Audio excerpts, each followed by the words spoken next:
Hello and welcome my dear viewers, how are you. In previous lecture हमने discuss किया था about Dutch people. हमने ये देखा था कि डच के जो लोग हैं वो भारत में कैसे आए, क्यों आए थे, ठीक है।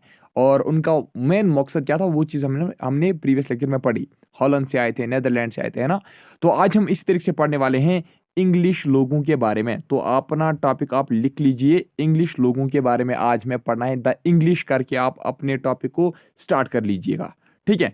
तो चलिए देखिए, इंग्लिश जो है ना वो भारत में कैसे आए, पहले हम ये देखेंगे। आपको पता होगा कि सबसे पहले पुर्तगीज आए थे भारत में, है ना। यूरोपियन कंट्रीज में से सबसे पहली जो कंट्री आई थी यहाँ, वो पुर्तगीज के ही लोग थे, वो पुर्तगाल के थे, ठीक है।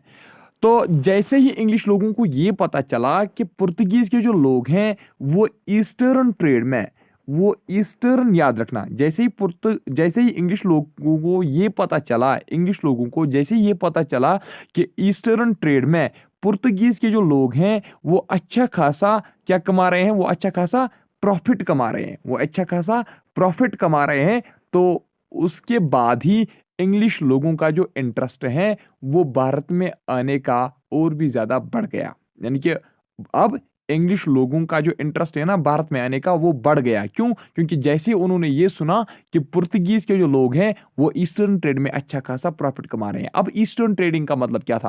यानी कि वो ट्रेड जो पैसिफिक ओशन में हो रहा था, जो ईस्टर्न पार्ट ऑफ वर्ल्ड में हो रहा था, ठीक है। जो ईस्टर्न पार्ट ऑफ वर्ल्ड में हो रहा था, जो पैसिफिक ओशन में हो रहा था, मेनली जो मतलब ईस्टर्न ट्रेड में जो मेन सेंटर्स आ रहे थे ना, ईस्टर्न ट्रेड में जो मेन ट्रेडिंग पॉइंट्स आ रहे थे ना, वो इंडिया आ रहा था, वो इंडोनेशिया आता था, ठीक है।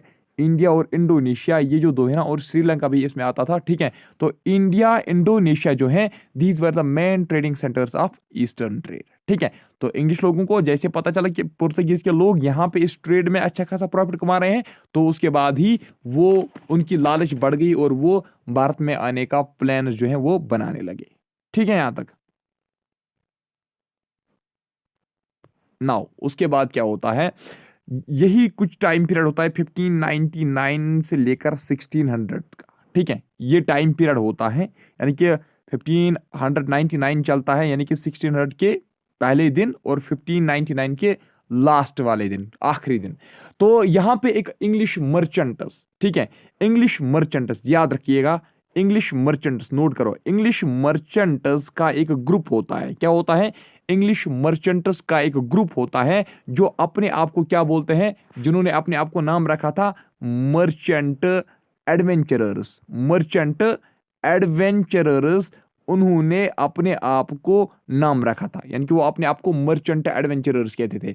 इंग्लिश मर्चेंट्स का एक ग्रुप था 1599 से लेकर 1600 का जो टाइम पीरियड है, इसमें ग्रुप था इंग्लिश मर्चेंट्स का जो अपने आप को मर्चेंट एडवेंचरर्स कहते थे। उन्होंने एक कंपनी बनाई। क्या बनाई उन्होंने? उन्होंने एक कंपनी बनाई, ठीक है। तो उसके बाद क्या होता है, यानी कि ये जो कंपनी है ना, यही कंपनी फिर बनती है ईस्ट इंडिया कंपनी, ठीक है। यही कंपनी फिर बनती है ईस्ट इंडिया कंपनी।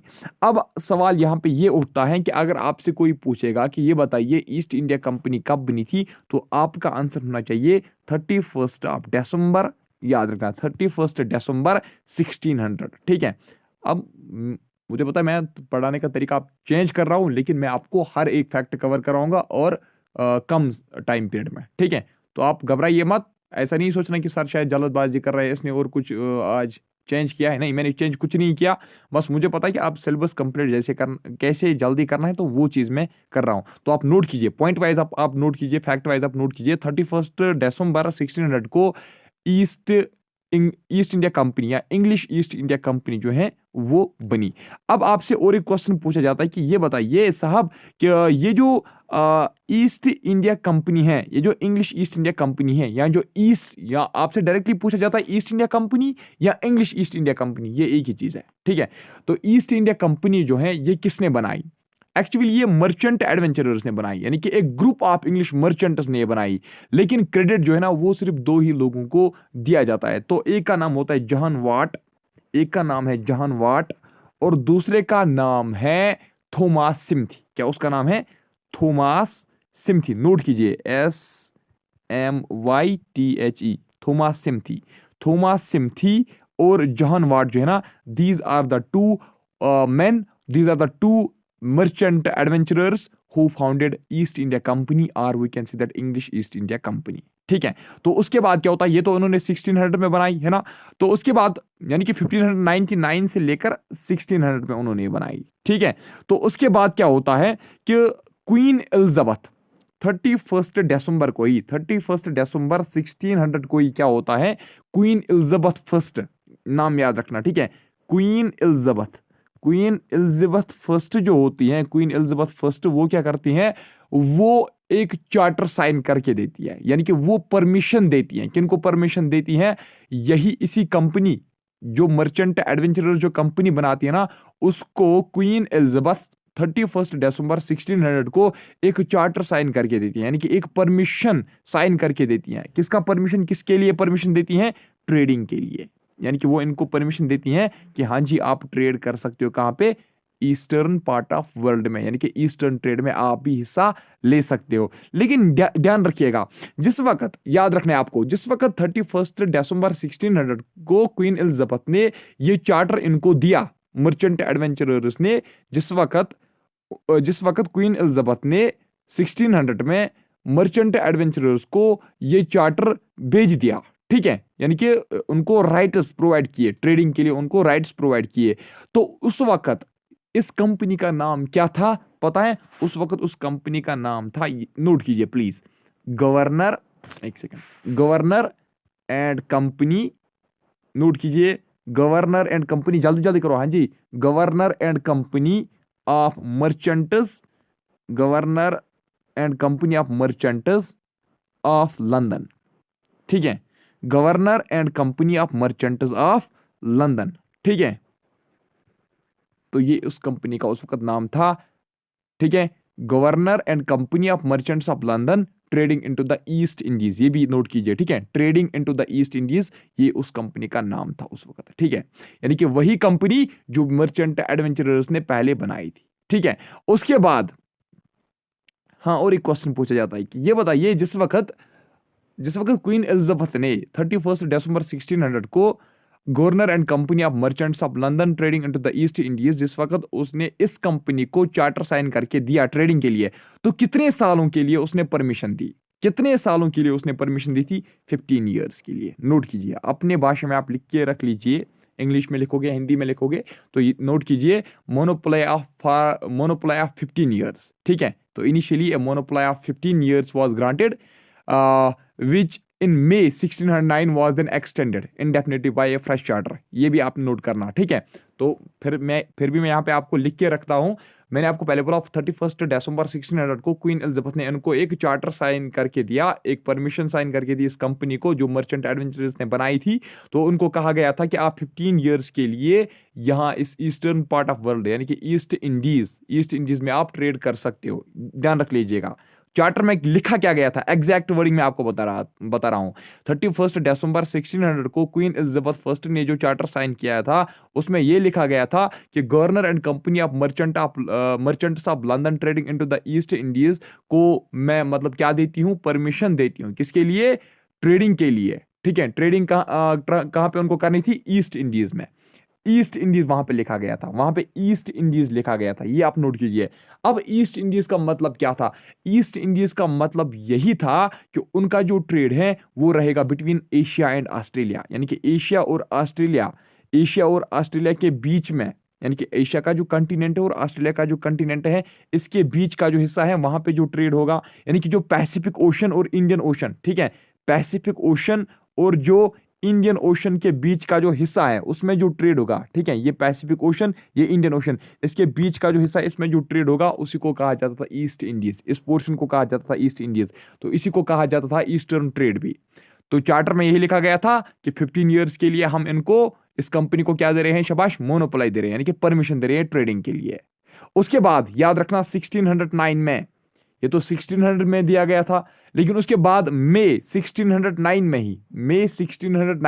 ही क्या किया गया कि ये जो चार्टर है ना, ये जो परमिशन है ना, इसको एक्सटेंड किया गया था इनडेफिनेटली के लिए, यानी कि इसको अनलिमिटेड टाइम पीरियड के लिए एक्सटेंड किया गया था। ठीक है, इस चार्टर को, इस परमिशन को, यानी कि अब इनको सिर्फ 15 ईयर्स के लिए परमिशन नहीं दी गई, इनको कहा गया था कि जितना आप ट्रेड कर सकते हो, जितने सालों के लिए आप ट्रेड कर सकते हो आप कीजिए। किनको कहा गया था? ये जो मर्चेंट एडवेंचरर्स ने जो ये कंपनी बनाई थी, इसका नाम भी बहुत लंबा चौड़ा था। देखिए, अब ये तो जाहिर सी बात है, ये तो आपको भी पता है कि डच के जो लोग हैं वो इंग्लिश से पहले आए थे, है ना। डच के जो लोग हैं वो इंग्लिश से पहले आए थे। एक सेकेंड, हाँ जी, क्या मैं आपको बता रहा था, डच के जो लोग हैं वो पहले ही आए थे, वो इंग्लिश से पहले आए थे। वो ईस्ट इंडीज का जो ये एरिया था, ईस्ट इंडीज, यानी कि मैंने जो आपको बोला एशिया और ऑस्ट्रेलिया के बीच में, पैसिफिक ओशन और इंडियन ओशन के बीच में जो ये ईस्ट इंडीज पड़ता था, इसमें डच कंसंट्रेटेड थे। इसमें डच जो है ना, वो मतलब मान लीजिए उनकी इसमें डोमिनेंस थी। ठीक है, भारत में उनकी डोमिनेंस नहीं, उतनी ज्यादा नहीं थी, क्योंकि उनको भारत से भगाया गया था। तो उनकी डोमिनेंस जो है ना वो ईस्ट इंडीज में ही थी, यानी कि वो बिटवीन एशिया और ऑस्ट्रेलिया के बीच में थी। वो पैसिफिक ओशन और इंडिया ओशन के बीच का जो हिस्सा था उसमें उनकी डोमिनेंस थी। अब जैसे ही इंग्लिशमैन आए, उन्होंने देखा कि डच तो यहाँ पे कंसंट्रेटेड है, डच की तो यहाँ पे डोमिनेंस है ईस्ट इंडीज में। अब उनका इरादा बदल गया। ठीक है, उन्होंने ये सोचा कि क्यों ना हम इंडिया चले जाएंगे, क्यों ना हम भारत में घुसेंगे और भारत में ही क्या करेंगे, भारत में ही हम सर्च करेंगे टेक्सटाइल्स का। ठीक है, भारत में ही कुछ कमोडिटीज हम मतलब सर्च करेंगे जिनका हम ट्रेड करेंगे। यानी कि अब ये भारत में घुसने लगे, अब इनका इंटेंशन बदल गया। पहले तो इनका ईस्ट इंडीज का था, चार्टर भी ईस्ट इंडीज का ही मिला था, लेकिन जब यहाँ पे उन्होंने देखा कि डच जो है वो कंसंट्रेटेड थे, वो डोमिनेंट थे, उनका पावर यहाँ पे डोमिनेट हो चुका था, तो अब ये ढूंढने लगे रास्ते कि हम भारत में कैसे जाएंगे। और अब ये सर्च करने लगे कि भारत में ऐसे हम कौन से टेक्सटाइल्स मतलब चूज करेंगे, भारत में हम ऐसे कौन से प्रोडक्ट्स, कौन से कमोडिटीज हम मतलब चूज करेंगे जिनका हम ट्रेड करेंगे। ठीक है,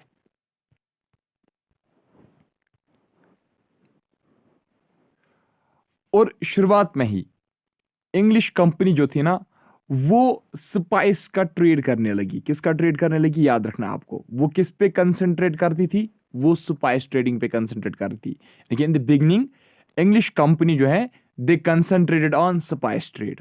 और उनके जो इनिशियल वोएजेस थे, यानी कि उनकी जो इनिशियल जर्नीज थी, ठीक है, उनके जो पहले जो उनके विजिट्स थे भारत में, जब उन्होंने पहले विजिट्स किए, तो ये जो कंपनी है ना, इनके जो विजिट्स है ना, वो कहाँ पे किए गए थे, वो स्पाइस आइलैंड्स में किए गए। यानी कि ये जो विजिट कर रहे थे ना, ये जो कंपनी जब इन्होंने पहली बार यहाँ पे विजिट किए ना, तो ये स्पाइस आइलैंड्स में चले गए। कहाँ पे, इंडोनेशिया में जो स्पाइस आइलैंड्स है ना, वहीं पे ये इंग्लिश इंडिया कंपनी जो है ना, पहले जब ये विजिट करती थी ना, तो ये पहले वहीं पे विजिट करती थी।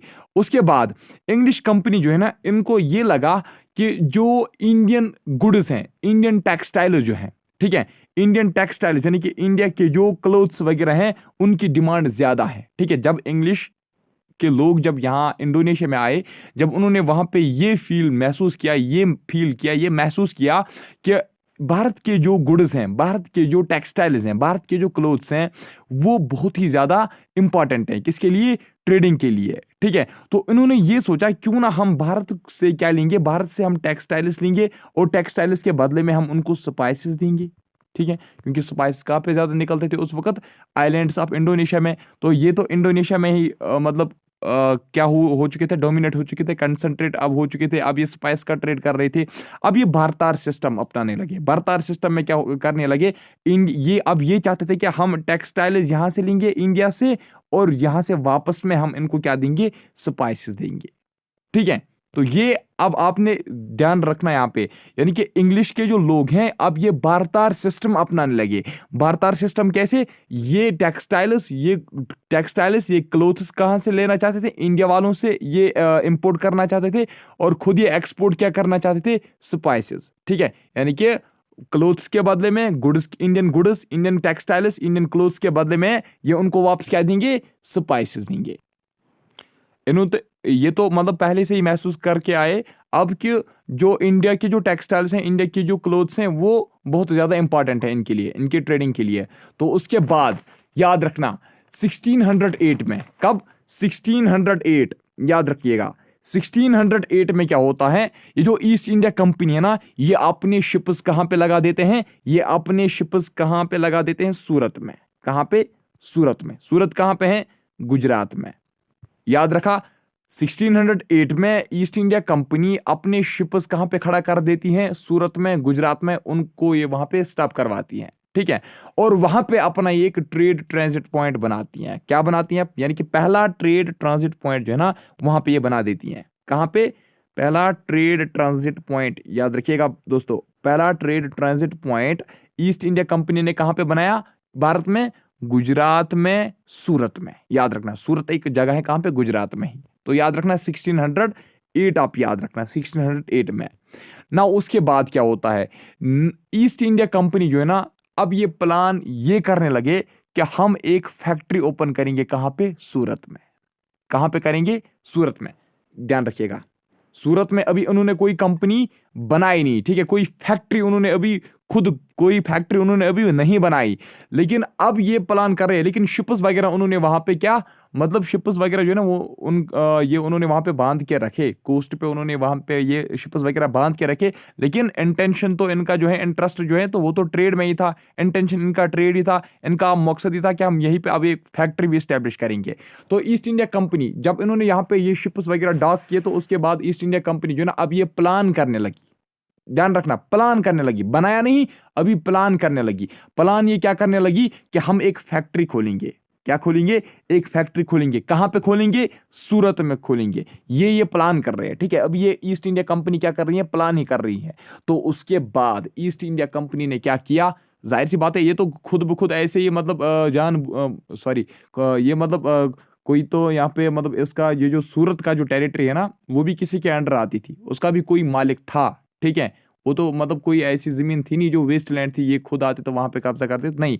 वहां पे भी ट्रेडिंग करने के लिए, वहां पे भी फैक्ट्री स्टैब्लिश करने के लिए उनको परमिशन चाहिए थी, ठीक है। तो अब क्या होता है, ये प्लान करते हैं कि हम अब फैक्ट्री लगाएंगे कहां पे? सूरत में। तो उसके बाद ही सूरत में फैक्ट्री लगाने के लिए ये कैप्टन हॉकिंस को भेजते हैं। किसको? Captain Hawkins. याद रखना, कैप्टन हॉकिंस को भेजा जाता है। कैप्टन हॉकिंस को भेजा जाता है। कौन भेजता है कैप्टन हॉकिंस को? ईस्ट इंडिया कंपनी भेजती है कैप्टन हॉकिंस को। कहां भेजते हैं इसको? जहांगीर के पास। जहांगीर कौन होता है? मुगल एम्पायर होता है।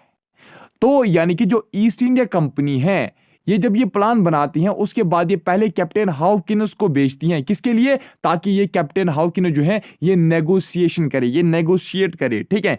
ये नेगोशिएट करे किसके साथ? जहांगीर के साथ। मुगल एम्पायर जहांगीर के साथ ये नेगोशिएट करे, यानी कि ये जहांगीर से क्या लाए? परमिशन लाए। इसलिए कैप्टन हॉकिंस को भेजा जाता है, यानी कि कैप्टन हॉकिंस को परमिशन लाने के लिए भेजा जाता है। कहां पे उसको भेजा जाता है? मुगल एम्पायर जहांगीर के पास। जब कैप्टन हॉकिंस को भेजा जाता है, तो आप यहां पे एक पॉइंट नोट करोगे कि कैप्टन हॉकिंस जो है ना, he was the first Englishman to arrive India, ठीक है। कैप्टन हॉकिंस जो है ना, he was the first Englishman, note कीजिए dear friends, first Englishman to arrive India. वो कौन था? वो था कैप्टन हॉकिंस, ठीक है। So he became the first man of English East India Company to represent it. ये भी आप याद रखना, यानी कि वो पहला ऐसा आदमी बना, वो पहला ऐसा पर्सन बना जो जो इंग्लिश ईस्ट इंडिया कंपनी, वो पहला ऐसा पर्सन बना जो इंग्लिश ईस्ट इंडिया कंपनी का कहां पहुंचा? भारत पहुंचा। ध्यान रखना, आपने 2 क्वेश्चंस आपसे पूछे जा सकते हैं। ये बताइए कि ऐसा कौन सा पहला आदमी, ऐसा कौन सा था जो इंग्लिश ईस्ट इंडिया कंपनी का कहां पहुंचा? भारत पहुंचा। दूसरा आपसे सिंपली ये पूछा जाएगा कि ये बताइए फर्स्ट इंग्लिशमैन कौन था जो भारत पहुंचा? तो वो कौन था? वो था कैप्टन हॉकिंस। याद रखना। तो पहला ऐसा, तीसरा एक क्वेश्चन बन सकता है, आप नोट कीजिए, पहला ऐसा कौन आदमी था जो इंग्लिश ईस्ट इंडिया कंपनी को रिप्रेजेंट कर रहा था कहां पे? भारत में। तो वो कौन था? वो था कैप्टन हॉकिंस। लेकिन नोट किया ना, लेकिन नोट करके लिख लीजिए, नीचे ऐसे लिख लीजिए, नोट करके लिख लीजिए आप। सबसे पहले इंग्लिशमैन में से सबसे पहले यानी कि कैप्टन हॉकिंस से पहले भी कोई एक आदमी आया था इंग्लिशमैन, जिसका नाम था जॉन मिल्डन हॉल। क्या उसका नाम था? John Mildenhall. John Mildenhall. John Mildenhall आप नोट कीजिए that friends, John Mildenhall जो है ना, he was the first Englishman to arrive India. अब डिफरेंस क्या रही? मैंने तो आपको बोला, अभी तो मैंने आपको बोला कैप्टन हॉकिंस का, और अभी तो मैं दूसरा बता रहा हूँ, जॉन मिल्डन हॉल का। अब देख लीजिए, समझना, बहुत सारे बच्चे इसमें कंफ्यूज होते हैं, बहुत सारे बच्चे इसमें कंफ्यूज होते हैं। मैं आपको आज ये कंफ्यूजन क्लियर कर देता हूं। देखिए, कैप्टन हॉकिंस ऐसा पहला इंग्लिशमैन था जिसको ईस्ट इंडिया कंपनी भेजा था। किसने भेजा था? यानी कि जिसको ईस्ट इंडिया कंपनी स्पॉन्सर कर रही थी, है ना? समझिए ना आप, जिसको ईस्ट इंडिया कंपनी ने भेजा था। लेकिन जॉन माइल्डन हॉल जो है ना, उसको किसी ने भी स्पॉन्सर नहीं किया था। वो खुद खुद आया था, ठीक है? वो अपना खर्चा करके यहां भारत पहुंचा था। जो कैप्टन हॉकिंस है ना, कैप्टन हॉकिंस को यानी कि इंग्लिश के गवर्नमेंट ने भेजा था, ठीक है? उसको कंपनी स्पॉन्सर कर रही थी। उसको जो भी खर्चा लगा, उसके वोएज में जितना भी खर्चा लगा, उसके विजिट में जितना भी खर्चा लगा, तो वो कौन उठा रहा था? वो खर्चा कंपनी उठा रही थी। लेकिन जॉन माइल्डन हॉल जो है ना, ये वो पहला आदमी था जिसको कोई भी स्पॉन्सर नहीं कर रही थी। So he was the first English man to arrive India. अब देखिए, अब क्वेश्चन बनता है, सर ये बताइए, अगर वहां पे ऊपर क्वेश्चन में होगा, ये बताइए who was the first English man to arrive India, नीचे होगा जॉन माइल्डन हॉल भी, और नीचे होगा क्या उसका नाम है, कैप्टन हॉकिंस भी, तो किसको टिक करें? तो याद रखना, उस वक्त आप जॉन माइल्डन हॉल को ही टिक करोगे, ठीक है? और दूसरी बात, अब अगर क्वेश्चन ऐसे आएगा, ध्यान रखिए, मुझे पता है आप खुद भी पढ़ सकते हो, लेकिन आप समझ लीजिए क्वेश्चन कैसे आएंगे। अगर आप क्वेश्चन ऐसे आएगा, who was the first English man to represent East India Company in India, तो आप किसको टिक करोगे? जॉन माइल्डन हॉल को या कैप्टन हॉकिंस को? उस वक्त आप कैप्टन हॉकिंस को टिक करना। अगर आपको मेरा ये पॉइंट समझ नहीं आया, तो आप थोड़ा सा पीछे जाइए और मेरी इस बात को आप मतलब गौर से सुन लीजिए। दोबारा थोड़ा सा पीछे वीडियो को मतलब आप थोड़ा सा पीछे ले जाइए और उसके बाद दोबारा सुन लीजिए, आपको समझ में आएगा। नेक्स्ट आप देख लीजिए क्या हुआ उसके बाद। अब और एक क्वेश्चन आपसे पूछा जाता है कि ये बताइए, कैप्टन हॉकिंस जो है, उसको कब मतलब भेजा गया था यहाँ, उसको ईस्ट इंग्लिश, ये जो इंग्लिश ईस्ट इंडिया कंपनी है, उसने कैप्टन हॉकिंस को जहांगीर के कोर्ट में कब भेजा? 1608 में, याद रखना, 1608 में इंग्लिश ईस्ट इंडिया कंपनी ने कैप्टन हॉकिंस को कहां भेजा? जहांगीर के कोर्ट में भेजा, मुगल्स के कोर्ट में भेजा। क्यों भेजा? परमिशन लाने के लिए। किसकी परमिशन लाने के लिए? To set up a factory at Surat. तो लेकिन अब आपसे क्वेश्चन दूसरा आता है, ये बताइए 1608 में तो कैप्टन हॉकिंस को भेजा गया। अब आपसे दूसरा क्वेश्चन आता है कि ये बताइए, कैप्टन हॉकिंस जहांगीर के कोर्ट में कब पहुंचा? तो वो 1609 में पहुंचा।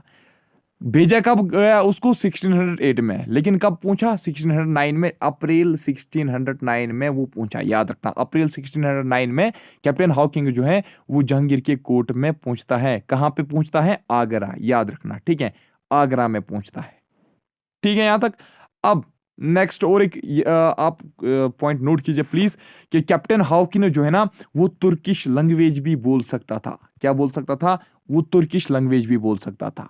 और वो जिस शिप से आया, ठीक है, वो जिस शिप से उसने मतलब सैर किया, जिस शिप में वो आया भारत, यानी कि कैप्टन हॉकिंस जिस शिप से भारत पहुंचा, उस शिप का नाम था हेक्टर। क्या उसका नाम था? उस शिप का नाम था हेक्टर। नोट किया ना आपने? क्या था नाम उस शिप का? हेक्टर उस शिप का नाम था, ठीक है यहां तक।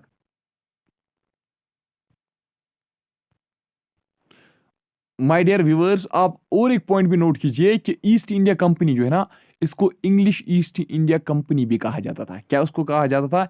ईस्ट इंडिया, एक तो ईस्ट इंडिया कंपनी इसको कहा जाता था, है ना? ईस्ट इंडिया कंपनी, ठीक। और इसके अलावा इसको English East India, English East India company कहा जाता था। और इसके अलावा इसको और एक नाम भी रखा गया था, that is United Company of Merchants of England. क्या? United Company, United Company, note कीजिए जल्दी जल्दी, United Company of Merchants, United Company of Merchants of England, ठीक है? तो इसके अलावा अभी मैंने आपको और भी नाम एक स्टार्टिंग में ही बोला था, जो इसका मतलब इनिशियल नेम था, that is government company of Merchants of London trading into the east Indies. ये इसका पहला नाम था, ये तो आपको पता ही होगा, ठीक है। तो याद रखना, इसको United Company of Merchants of England भी कहा जाता था। अब जब कैप्टन हाउकिन्स 1609 में मेहमान बन के आता है ना, तो जहांगीर भी सोचता है चलिए दूर से, बहुत दूर से आया तो इसको मैं परमिशन देता हूँ। सो इंग्लिश कंपनी जो है ना, that gives permission, English company जो है that was given permission by a royal farman. अब आपसे रॉयल फार्म मैन, ये रॉयल फार्म मैन क्या है, ठीक है, बहुत बार बच्चे कंफ्यूज होते हैं इसमें भी। रॉयल फार्म मैन कुछ नहीं है, सिंपली याद रखिए ये एक परमिशन था, ये एक ऑर्डर था, ठीक है, ये एक रॉयल परमिशन था, ठीक है, सिंपली याद रखना एक परमिशन था, जिस परमिशन के तहत इसमें मतलब एक लैंड पीस इनको ग्रांट की गई थी, किनको, ईस्ट इंडिया कंपनी को। रॉयल फार्मिंग कुछ नहीं है, बस एक मतलब परमिशन थी है, ठीक। इंग्लिश कंपनी जो है ना, तो इंग्लिश कंपनी को परमिशन मिलती है, कौन परमिशन देता है इनको, जहांगीर परमिशन देता है, किसको देता है, कैप्टन हाउकिन्स को देता है। और वो इसको बोलता है कि मैं आपको परमिशन देता हूं, किस चीज की परमिशन देता है, कि आप फैक्ट्रीज ओपन कीजिए वेस्ट कोस्ट पे, आप फैक्ट्रीज ओपन कीजिए, ठीक है। दैट इज वो उनको ये बोलता है कि आप you can open factories on the western coast. लेकिन इंग्लिश ईस्ट इंडिया कंपनी जो है ना, ये चाहती है कि पूरे कंट्री में अब इंग्लिश ईस्ट इंडिया कंपनी जो है ना, परमिशन लेने के बाद इंग्लिश ईस्ट इंडिया कंपनी जो है ना, अब ये सेटिस्फाई इस परमिशन से नहीं हो गई। ये चाहती थी कि पूरे भारत में हमें परमिशन मिलनी चाहिए थी। ऐसा तो हो नहीं सकता था, क्योंकि उस वक्त जो मतलब रूल में थे वो मुगल्स ही थे, मुगल्स का डोमिनेंस भारत में था, जहांगीर का मतलब डोमिनेंस था। वो तो ये चाहता नहीं था कि मैं उनको पूरे कंट्री में मतलब ट्रेडिंग के लिए परमिशन दूं। बस उसने ये कहा उनको कि आप वेस्टर्न कोस्ट की एक जगह मतलब सूरत ही आप मतलब सेलेक्ट कीजिए, वहाँ पे आप फैक्ट्री इस्टेब्लिश कीजिए। लेकिन ब्रिटिश जो है ना, इंग्लिश पीपल जो है, इंग्लिश कंपनी जो थी, ये उसके साथ सेटिस्फाई नहीं थी। इसका मकसद ये था कि जहांगीर जो है वो पूरे भारत में फैक्ट्री सेटअप करने का मतलब वो परमिशन हमें देना चाहिए था, ठीक है। नाउ इसके बाद क्या होता है, एक सेकेंड, एक सेकेंड, ये रब नहीं होगा, एक सेकेंड, ये मैं आपको स्टेप बाय स्टेप समझा रहा हूँ, ठीक है। आप भी ऐसे याद रखना, इससे मतलब हिस्ट्री पढ़ने में मतलब फिर बहुत मजा आता है और याद भी रहता है। उसके बाद जब इनको मतलब परमिशन मिली, अब ये चाहते थे कि हम सूरत में ही, अब क्या करना चाहते थे, ये सूरत में ही, अब सूरत में ही ये चाहते थे कि हम सूरत में ही एक फैक्ट्री स्टैब्लिश करेंगे। लेकिन सूरत में फैक्ट्री स्टैब्लिश करना जो इनका था, वो मिशन भी अब फेल हो गया। अब आप बताओगे सर वो फेल क्यों हो गया। वहां पे पुर्तगीज जो है ना, पुर्तगीज वालों ने वहां पे अपोजिशन डाली, ठीक है।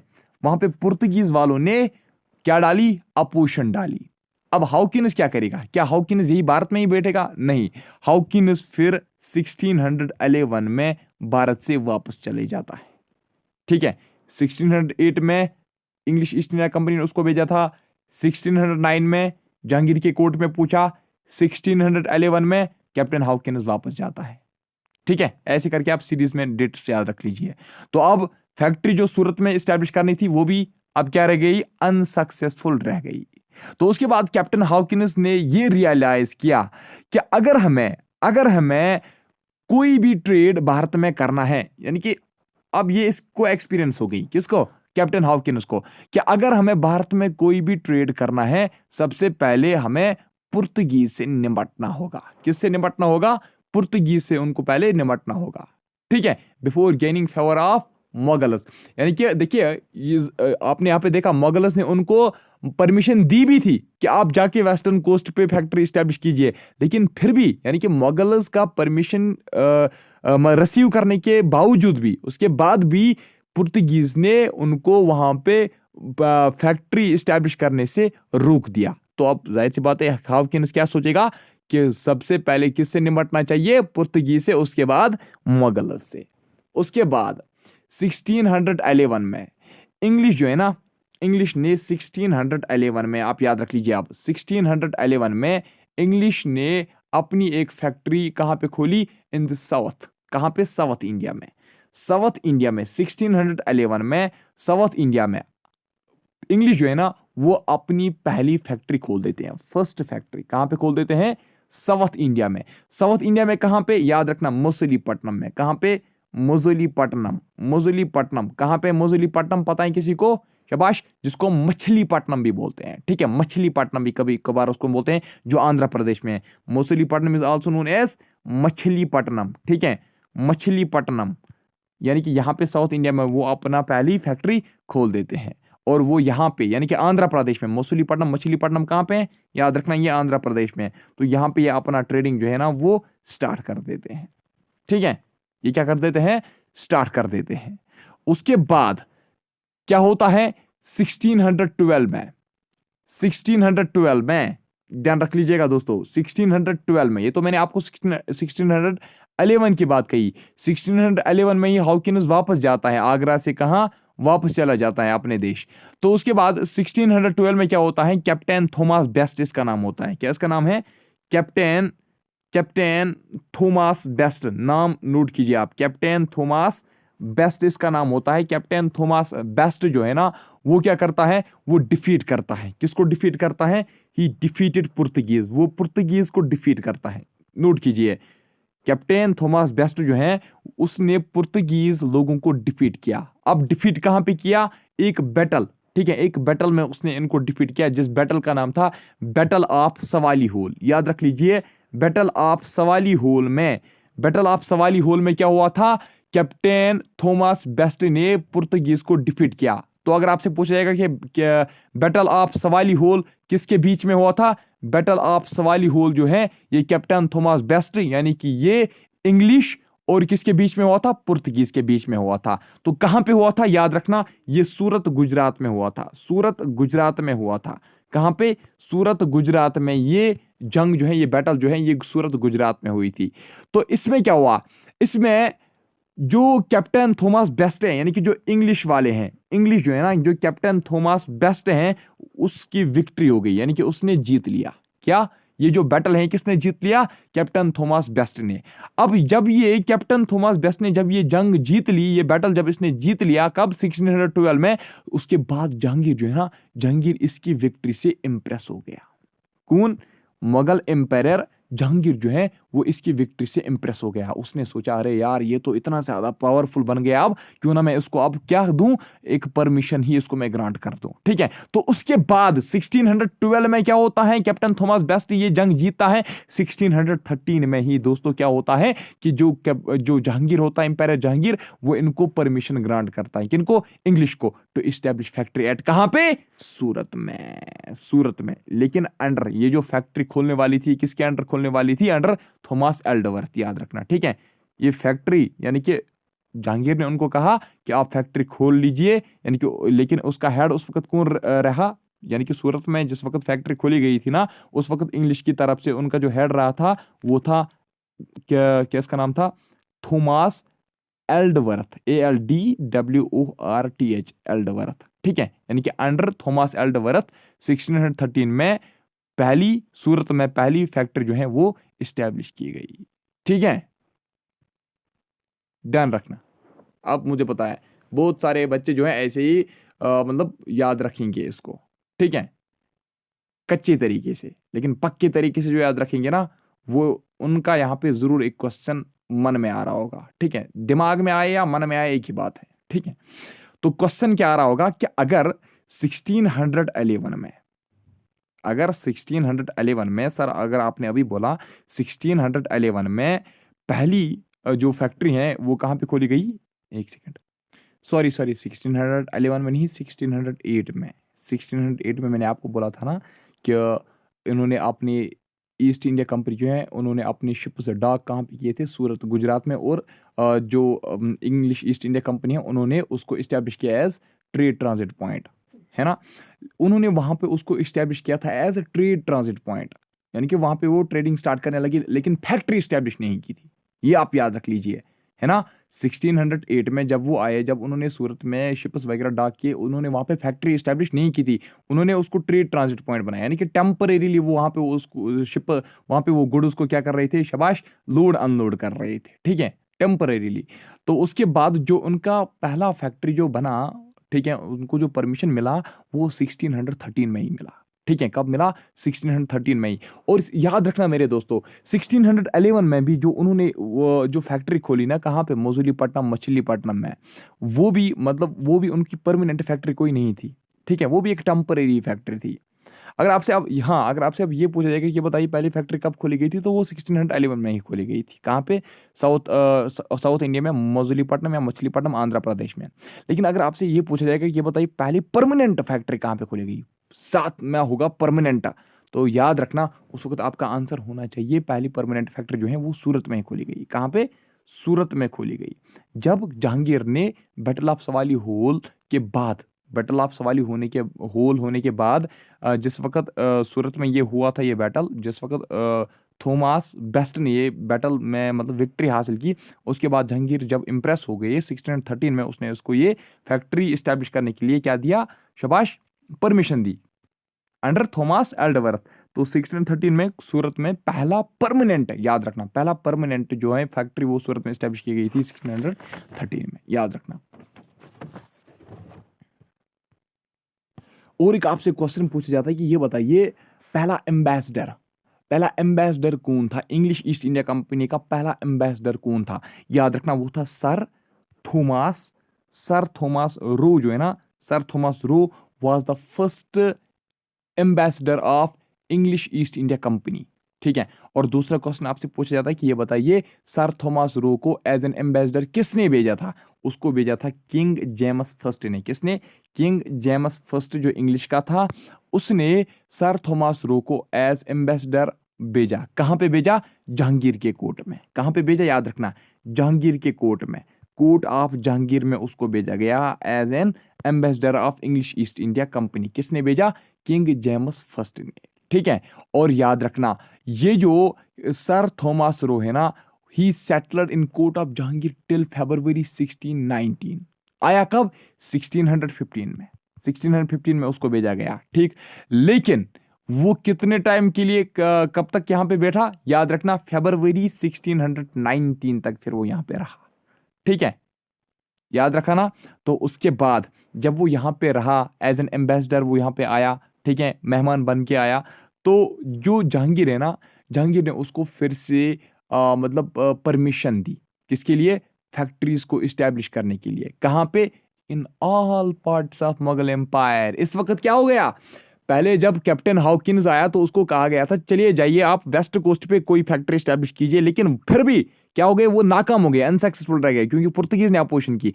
लेकिन जिस वक्त सर थॉमस रो आ गए, तो एम्बेसडर बन के आ गए, तो उस वक्त जहांगीर ने उसको अब मतलब परमिशन दी। परमिशन किस चीज की दी? कि हाँ जी आप फैक्ट्री स्टैब्लिश कर सकते हो, वो भी तमाम पार्ट्स, जितने भी मुगल एम्पायर का जितना भी पार्ट था, यानी कि जो जितना भी मुगल एम्पायर था, जहां पे भी उनको मर्जी लगी, तो जहां पे भी उनको मर्जी आई, तो वहां पे वो फैक्ट्री जो है वो स्टैब्लिश करने में मतलब क्या रहे? सक्सेसफुल रहे, ठीक है। यानी कि उनको परमिशन मिला कि आप कहीं पे भी मुगल एम्पायर में, कहीं पे भी आप मुगल एम्पायर में क्या कर सकते हो? फैक्ट्री जहां पे आप लगाना चाहोगे तो आप लगा सकते हो। तो याद रखना आपसे क्वेश्चन पूछा जाएगा, ये बताइए कि किसको मिला था ये जो परमिशन है? ये परमिशन किसको मिली थी? कौन सी परमिशन? कि आप तमाम पार्ट्स ऑफ मुगल एम्पायर में फैक्ट्रीज स्टैब्लिश कर सकते हो। ये परमिशन किसको मिली थी? ये रॉयल फार्ममैन किसको मिला था? ये सर थॉमस रो को मिला था, जो पहला क्या था? Ambassador of east English India company. देखिए जहांगीर ने तो उनको मतलब परमिशन दी कि आप हमारे एम्पायर में कहीं पे भी फैक्ट्री लगा सकते हो, लेकिन उसके बाद इंग्लिश का जो पावर है ना, इंग्लिश का जो डोमिनेंस है ना, वो और भी बढ़ गया। कैसे बढ़ता है? देखिए पहले तो उनको मतलब ये कहा गया जाके कहीं पे वेस्ट कोस्ट पे जगह ढूंढो और फैक्ट्री स्टैब्लिश करो, नाकाम रहे। लेकिन उसके बाद पूरे मुगल एम्पायर में अब उसके बाद और एक इनका एक मतलब एक गोल्डन अपॉर्चुनिटी मिलती है उनको इनको जो याद रखना, इसको कहा जाता है गोल्डन फार्म मैन, इसको मिला, ठीक है। गोल्डन फार्म मैन इनको कब मिला? 1632 में। याद रखना गोल्डन फार्म मैन इसको कब मिला? इंग्लिश ईस्ट इंडिया कंपनी को 1632 में, यानी कि गोल्डन परमिशन इनको मिली। ये गोल्डन परमिशन इनको किसने दी? याद रखना सुल्तान ऑफ गोलकंडा, ठीक है, सुल्तान ऑफ गोलकंडा। पहले किसने परमिशन दी? पहले आपने देखा जहांगीर ने परमिशन दी, अब सुल्तान ऑफ गोलकंडा जो है 1632 में, यानी कि सुल्तान ऑफ तेलंगाना, ठीक है, सुल्तान ऑफ तेलंगाना जो है ना 1632 में उसने क्या किया, उसने गोल्डन फॉर्मेन इशू किया। किसको? इंग्लिश ईस्ट इंडिया कंपनी को। और याद रखना मेरे दोस्तों, लेकिन जो सुल्तान ऑफ गोलकंडा है ना, उसने फ्री में इनको परमिशन नहीं दी, उसने 500 पगोडास मांगे। कितने? 500 पगोडास। कितने? 500 पगोडास पर ईयर, यानी कि हर साल। अगर यानी कि उन्होंने, यानी कि जो सुल्तान ऑफ गोलकंडा है उसने ब्रिटिश की जो कंपनी है, इंग्लिश की जो कंपनी है, उनको कहा कि अगर आप मेरी टेरिटरी में आना चाहोगे, मेरी टेरिटरी में आप फैक्ट्री स्टैब्लिश करना चाहोगे, तो आपको मुझे 500 पगोडास हर साल देने पड़ेंगे। पगोडास क्या थे? पगोडास उस वक्त की कॉइन्स थी। क्या थी? पगोडास जो है ना, ये उस वक्त की कॉइन्स थी। तो उसके बाद उनको अब यहां पे भी परमिशन मिली, यानी कि इंग्लिश ईस्ट इंडिया कंपनी जो है ना, वो इससे मतलब इसका जो मतलब कंडीशन जो इसने रखी कि आप मुझे 500 पगोडास पर ईयर दोगे, तो इंग्लिश ईस्ट इंडिया कंपनी ने कहा हाँ जी हम देंगे, लेकिन आप हमें फैक्ट्रीज इस्टेब्लिश करने के लिए परमिशन दीजिए। तो हो गई अब डील, पक्की हो गई। तो उसके बाद क्या हो गया? And permit them to trade freely in all parts of Golconda, इनके गोलकंडा के किसी भी पोर्ट पे, किसी भी मेनलैंड पे आप ये इजीली ट्रेड कर सकते थे। तो आज हम फिलहाल यही तक पढ़ेंगे। गोलकंडा के सुल्तान तक हमने आज पढ़ा कि उसने उनको अब परमिशन दी। तो बाकी हम इंग्लिश के बारे में कल पढ़ेंगे। तो चलिए आज की इस वीडियो में इतना ही, मिलता हूँ आपसे नेक्स्ट टाइम। तब तक के लिए bye, take care, thank you very much.